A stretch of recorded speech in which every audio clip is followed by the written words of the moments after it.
ठीक है, कुछ इस तरह का शेप बन रहा था, इसके बाद रफी नजर आ गई, इस तरीके से वर्किंग कर रही थी। अब हो क्या रहा था इसके अंदर, एक ही नोट नहीं करी होगी आप सबने, इसके अंदर हो क्या रहा था।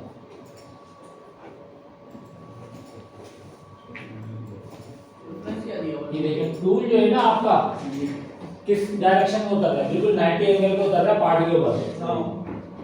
ठीक है, इस कंडीशन में क्या होगा टूल के साथ, जल्दी खराब हो जाएगा इसका टूल लोड लेगा और टूटिएगा, उसके एजेस टूटिए नहीं फौरन। तो इस तरह की चीजों से बचने के लिए हम क्या करेंगे, रैम एंगल लेंगे और हेलिकल रैम एंगल को उसी में आ जाएगा, हेलिकल को सारा का सारा। इसके अलावा हम या तो ये करेंगे, जिस जगह पर पॉकेट बनाना है वहाँ पे एक छोटा सा होल कर देंगे, मान लो एक्सिस को बता देंगे उसकी डायरेक्शन का पार्ट जो है उसकी एयर में लेंगे हम। हाँ, उसी को जो होल हुआ होगा ना एयर में लेंगे, उसी जगह पे जाके वो डेप्थ ऑफ कट देगा, फिर कटिंग करेगा। करेगा। या हम अगर कुछ इस तरह का पॉकेट है कि वो उसमें हम आर पार हो रहा है वो पॉकेट, जैसे कि ये भी हो रहा है, छोटा सा पॉकेट इसमें बाहर हो रहा है। अगर ये इस तरह का कोई पॉकेट है जो बिल्कुल आर पार है साइड से, तो हम क्या करेंगे उसके लिए उनको बाहर से चला, ठीक है, ये काम कर सकते हैं। तो अभी हम एक काम करते हैं, इसके अंदर पहले रैम एंगल चला के देख लेते हैं, ठीक है। तो इसके लिए क्या करेंगे, पैरामीटर्स में आएंगे, फाइल ओपन कर लेंगे इसको बढ़िया नहीं। अब ये पहले थे बेसिक की जगह अब हम जाएंगे ऑल में, एडवांस लेवल में, ठीक है। तो यहाँ जाएंगे हम सबसे नीचे, बल्कि एक काम करते हैं डायरेक्ट जाते हैं यहाँ पे ऑल पे आए, ऑल पे आने के बाद ये नजर आया कैटेगरीज, इसमें जाके एंट्री एग्जिट मोशन, इस पे क्लिक करेंगे, ये आ गया रैम एंगल। उसमें ढूंढने में परेशानी होती है, यहाँ पे डायरेक्ट आ गया, ठीक है। रैम एंगल आया, एक दे दो या दो दे दो, ठीक है, एक एंगल आ गया ये। और यहाँ पे कट एंट्री एग्जिट, यहाँ पे आपने क्या करना है, इस जगह पे रैम दे देना है, हेलिकल दे दोगे हेलिकल आ जाएगा, लाइन टेंशन ये अलग लगेगा, इसके साथ लाइन भी बनानी पड़ेगी, उसके साथ चलेगा, ये उसमें इस्तेमाल होगा ट्रेजेक्टरी के अंदर, ठीक है।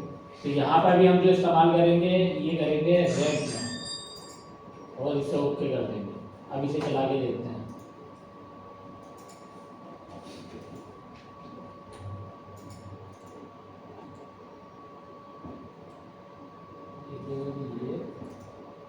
ये भी कट लेगा, ये देखिए ये रैम में उतारा है, ये कट भी इसी तरह से लेगा।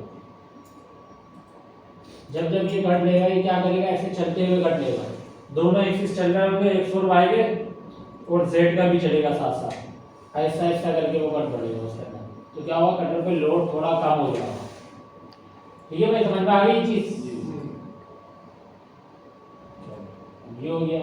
दूसरा मैंने आपको क्या बताया था पॉकेट के लिए, अब मैं चाहता हूँ कि बाहर से चले, कटर बाहर से कट ले, तो उसके लिए क्या करेंगे, यहाँ पे लिखा अप्रोच वाल, ठीक है, इस पर क्लिक करेंगे। क्लिक करने के बाद अगर मुझे जिस साइड से चलाना है उस साइड की जो विंडो लाइन है ना, विंडो की जो लाइन है उसको सेलेक्ट कर देंगे, ये हो गया चेन सेलेक्ट। अब इसे हम यहाँ से करेंगे, जब भी कर लेगा बाहर से ही लेगा, ठीक है, उसने सेंटर से ही लिया, बाहर से कटर पूरा बाहर निकलना है, उसके बाद कट लेगा, ठीक है। लेकिन इसमें होगा क्या, जब तक ये पॉकेट बना हुआ है ना वहां तक लेगा, उसके बाद फिर वो अंदर से ही कट लेना शुरू कर देगा, ठीक है। अब अंदर से ले रहा देखेगा, अब बाहर नहीं जा रहा, क्योंकि अब जगह नहीं है ना कटर के बाहर जाने की, तो अब बाहर नहीं जा रहा। आपको ये होगा, तो इसमें हम दोनों चीजें एक साथ लगा देंगे तो ज्यादा बेहतर रहेगा, रैम एंगल भी लगा दे और वो भी लगा दे, अप्रोच वाला।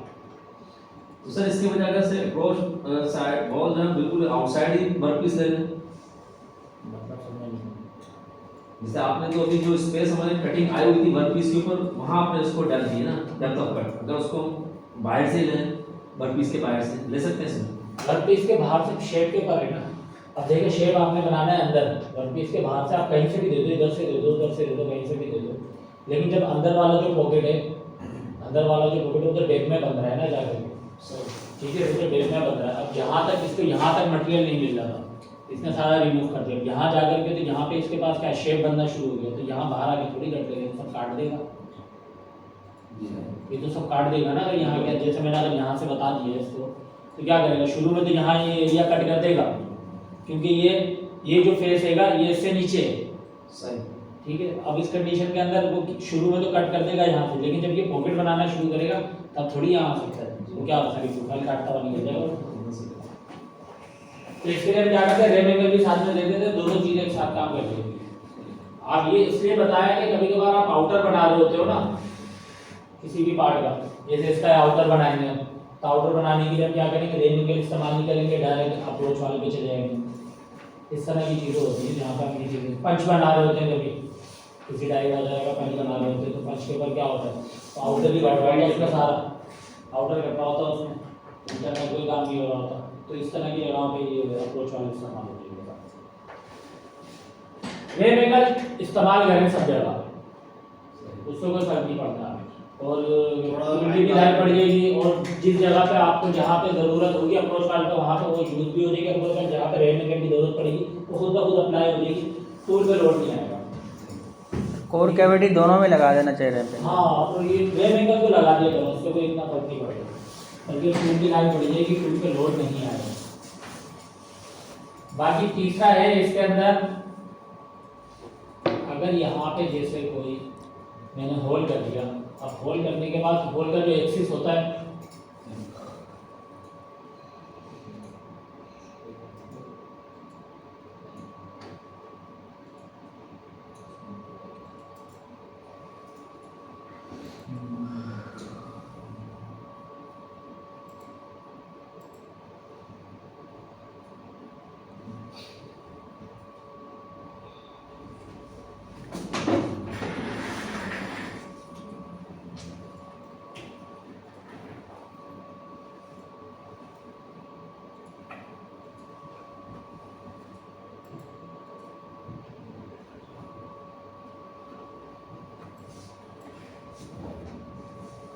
मैंने यहाँ पे एक बार ब्लॉक का बिल्कुल प्लेन, उसके अंदर मैंने एक होल कर दिया इस सेंटर में,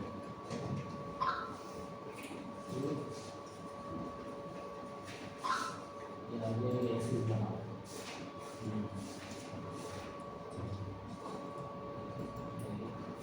ये इसको ऐड कर देना, एक्सिस में लगा दिया, ठीक है। अब मैं चाहता हूँ कि कट ढाई दफा उस होल के सेंटर में से आगे जो मैंने होल करा, उसके लिए क्या करेंगे हम, एडिट में गए, यहाँ से गए टूल मोशन में, टूल मोशन में देखिए एडिट में मैं गया था, उसके बाद आया टूल मोशन, ठीक है। टूल मोशन में आने के बाद फुल डेप्थ कट आईडी, इस पर क्लिक करेंगे, राइट क्लिक करेंगे तो एडिट डेफिनेशन आ जाएगा, उस पर क्लिक करेंगे तो यहाँ पे जो है ना इस जगह पे या एक्सिस, एक्सिस के लिए क्या करेंगे हम, ये एक्सिस आ रहा है, नजर आ रहा है बाहर से सबको, ठीक है। ये एक्सिस पे मैं क्लिक कर दूंगा, अब क्या होगा, जब भी वो कर लेगा इस पोजीशन पे आके लेगा, और एग्जिट भी यहीं से करना है तो एग्जिट के लिए भी यही वाला एक्सिस हम बता देंगे। अब जब भी कर लेगी मशीन तो इस पोजीशन पे आके लेगी, जो आपने होल्ड करा हुआ होगा ना सेंटर में, ठीक है, सेंटर में। जैसे आपने कोई पॉकेट बनाना है, सिर्फ पॉकेट का ही काम करना है, अंदर पॉकेट बनाना है, किसी पार्टी को समझ में आ गई? यस तो ये ऐसा लग रहा है समझ में नहीं सर, ठीक है। तो इसके अंदर जो पॉकेट बनाना है, तो पॉकेट के लिए हम क्या करेंगे, अगर पॉकेट है इसमें मैंने 50 mm 10 mm 20 mm और रेम एंगल भी नहीं चलाना है, तो उस कंडीशन में हम क्या करेंगे, उसके लिए एक होल कर लेंगे, उसके अंदर होल करने के बाद उसका जो होल का सेंटर है यानी एक्सिस वो बता देंगे। तो जब भी वो कट लेगा उसी होल के अंदर आके डेप्थ कट लेगा, फिर वहाँ से कटिंग करना स्टार्ट करेगा। बताएंगे किस तरीके से, इस तरीके से। अच्छा, इतना एक साथ सारे नहीं बताए जाते।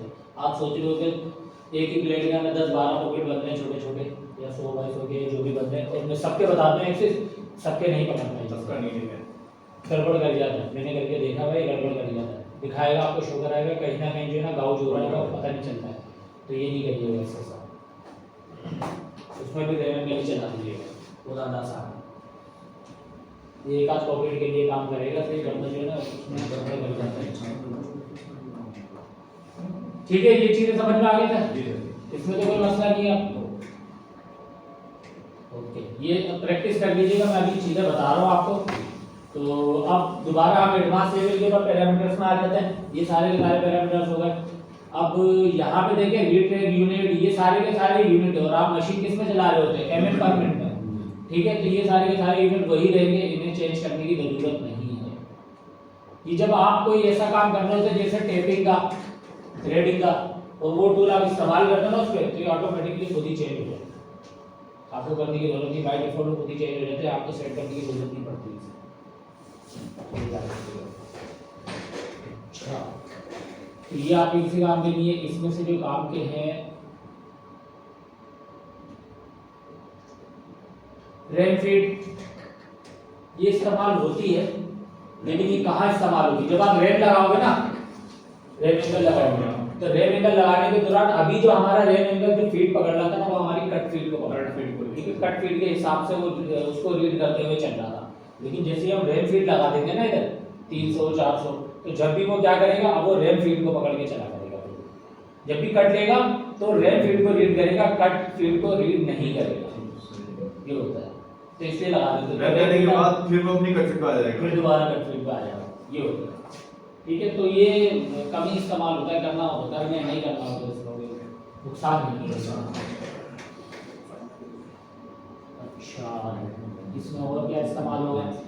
अच्छा, ये profile histogram, rough histogram, bottom histogram, ये तो पता लग गया था आपको। अब इसके नीचे आ रहा है, देखिए एडवांस में आ रहा है सारे ये ऑल के अंदर। Wall scale up height, wall scale up height क्या चीज हो सकती है, अंदाजा कुछ? देखिए मैं वॉल स्केल अप हाइट वो जगह होती है जहां पेपर बन रहा हो, जैसे कि ये पेपर बन रहा है, ये वाला, ठीक है, ग्राफ है ना ये सारा, और जहां कर्वेचर वाली शेप बन रही है, जैसे कि बोतल का शेप है, कर्वेचर, ये हर उस जगह पे अप्लाई होगा जहां पे आपका टेपर बन रहा होगा, यानी कि डाउन बन रहा होगा, और यहाँ कर्वेचर बन रहा होगा, ठीक है, हर उस जगह पे अप्लाई होगा। अक्सर होता क्या है, जब हम शुरू में रफिंग कर लेते हैं, रफिंग करने के बाद कुछ ऐसे पार्ट्स होते हैं जिनके अंदर क्या होता है कि नीचे की एरिया जो होता है, उसके नीचे का जो फेस होता है, यानी कि आप समझ गए कि ये आ गया। इसके बाद कुछ इस तरह की चीज बनेगी, ठीक है। अब ये एरिया क्या है, ये एरिया तो बिल्कुल स्ट्रेट है ना, ये था। अब यहाँ पे हम वाल स्केल अप हाइट चलाएंगे तो बहुत टाइम लग जाएगा, तो हम क्या करते हैं, वाल स्केल अप हाइट बताते हैं इसे। तो वाल स्केल अप हाइट कहाँ अप्लाई होंगी, इस जगह पे, पहले तो ये समझना, वाल स्केल अप हाइट कहाँ अप्लाई होगी, सिर्फ इस जगह पे अप्लाई होगी, स्ट्रेट जगह पे अप्लाई नहीं होगी, ये समझिए, ठीक है। अरे अगर ये नहीं लगाते तो पेपर में कटेगा नहीं क्या? पेपर में कट जाएगा, टाइम ज़्यादा लगेगा। लेकिन होगा क्या, जब हम वाल स्केल अप, जब इस तरह का काम होता है, ठीक है, अब मैं 0.1 0.2 का कट दूंगा उसके बाद, तो क्या होगा, स्टेप से बने में आएंगे ना इसके बाद, जैसे कुछ इस तरह के स्टेप से बने में आ जाएंगे, हल्के से ही नजर आ रहे हो लेकिन नजर आ रहे हो बोला। तो इस चीज से बचने के लिए हम इसको बहुत ज्यादा मिनिमाइज करने के लिए हम क्या करेंगे, जितना हल्का कट लगाएंगे उतने स्टेप कम हो जाएंगे। जैसे मैंने लगा दिया 0.05 का, 500 का कट लगा दिया, 300 का कट लगा दिया, 400 का, उसमें ज़्यादा मिनिमाइज हो जाएगा, कम हो जाएगा।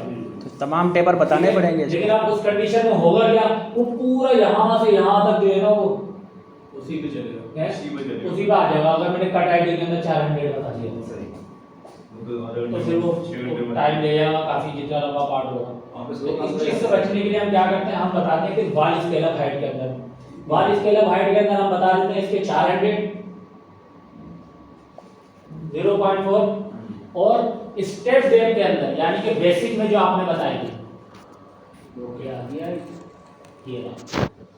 यहाँ पे आप कितने बता दोगे, 0.2 0.3, अगर फिनिशिंग के हिसाब से जैसे चलाना है, तो वो क्या करेगा, वाल स्केल अप हाइट के पर आके तो यहाँ पे 400 का कट लेगा, और जब नीचे जाएगा तो वो 4.2 जो भी आपने बताया स्ट्रेट एरिया पे, उस हिसाब से चलना शुरू कर देगा। ये रूट जज कर लेगा मुझे कहां पे। तो बॉल स्केल अप हाइट के लिए कोई रेफरेंस पढ़ देना पड़ेगा उसको हमें? नहीं, खुद ही पे ली, खुद ही कर लेंगे। बस हमें वाल स्केल अप हाइट के अंदर जो है जाके सिर्फ रीडिंग दे देनी है, स्टेप डेप्थ दे देनी है। ये भी एक किस्म की स्टेप डेप्थ है, ठीक है।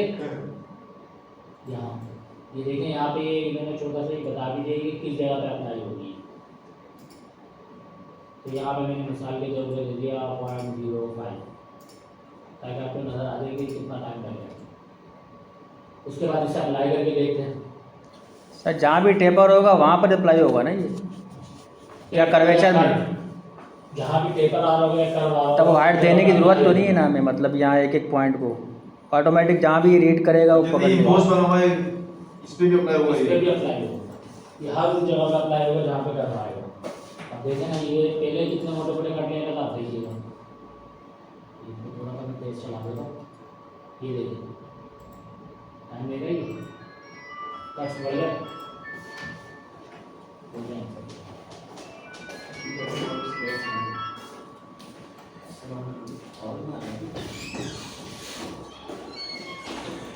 देखिए मैं इसको वाल स्केल हाइट को ख़त्म कर देता हूँ।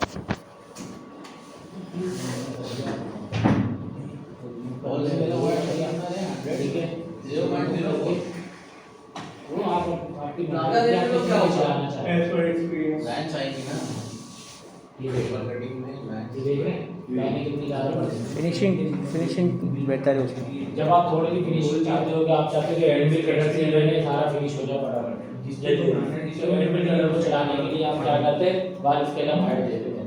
अब यहाँ पे 0.5 करके इसमें करते हैं, जब भी करोगे ना आप अपने पास ये समझ में आ जाएगी। सर जब बाल मिल कटर से करेंगे उसमें फिनिश आ नहीं जाएगी?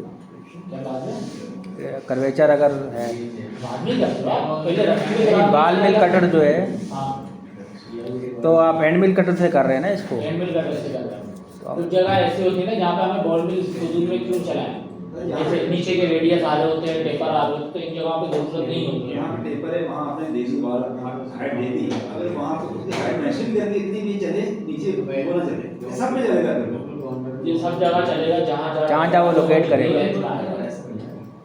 जिस जगह पे पेपर आएगा और जितनी लेंथ में आएगा ये हर उस जगह पर जाएगा, आपको अलग से मेंशन करने की जरूरत पड़ेगी, को खुद चल जाएगा। ये खुद ही चलेगा। बस आपने खाली हाइट देनी है, डेप्थ देनी है, यानी कि आपने डेप्थ दे देनी है, एक किस्म की डेप्थ चाहिए, स्टेप डेप्थ, स्टेप ओवर की जगह इस्तेमाल हो क्योंकि जाए। ये सारे स्टेप डेप्थ चाहिए। क्योंकि सारे टेपर है, नीचे से टेपर, ऊपर से हाँ, टेपर, सारे टेपर इसमें है। सारा टेपर है। कोई एक पार्ट ऐसा मैं जो है ना ड्रॉ कर लूँगा, फिर उस पर देखते हैं, उस पर नजर आ जाएगा क्या क्या करेगा। अभी फिलहाल इसके बाद सारी चीज़ें कवर करते हैं, उसको और नजर आ जाएगा सही से। या आप लोग खुद अपने पास एक छोटा सा पार्ट जो है इसी के अंदर मैन्युफैक्चरिंग के अंदर ही रहते हुए एक पार्ट जो है ना ड्रॉ कर लीजिएगा इस तरीके से फिर देखने आप डाल देंगे। मैं बता देता हूँ ताकि आपको वो करना आ जाए। इसके लिए मैंने ओपन में गए यहाँ पे, उसके तो ठीक है, जाएगी और यहाँ से खड़े होकर जो है ना कोई भी एक पार्ट थोड़ा सा दूर रख के इससे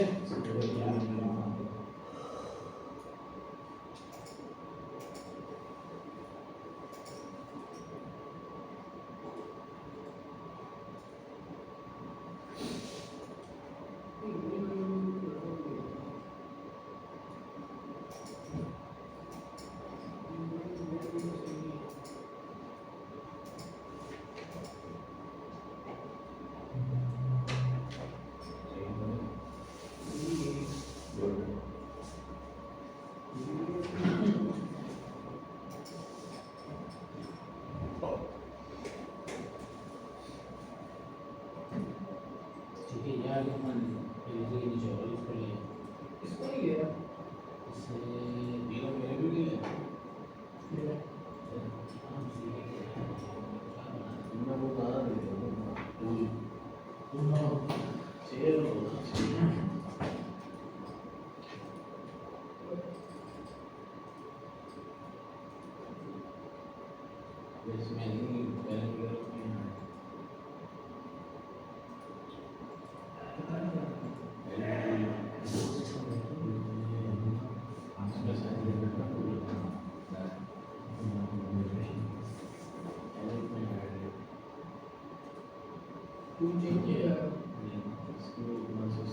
इस तरह कुछ पार्ट बना लीजिए, उस पे यहाँ पे आप कट करके क्लोज करके बाहर आएंगे आ जाएगा। ठीक है।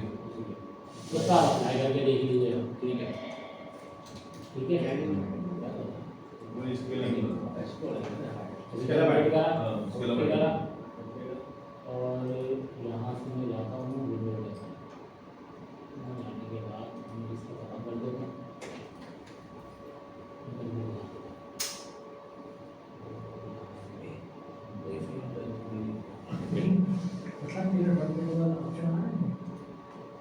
होगा यार टूल बड़ा क्या वो ना क्या हुआ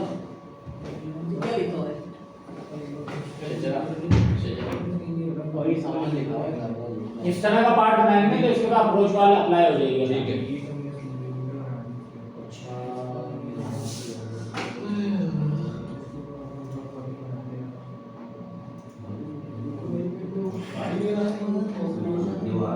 फ्री का ऑप्शन क्यों क्या बोला? फ्री का ऑप्शन ऊपर एप्लीकेशन के बाद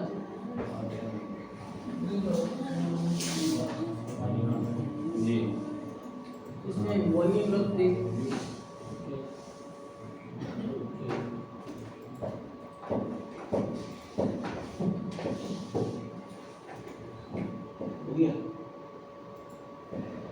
इसमें मेल विंडो बनाना वही बनी थी मंदी ना जब बनी थी नहीं काम पे मेल विंडो बनानी ये वाली सर में है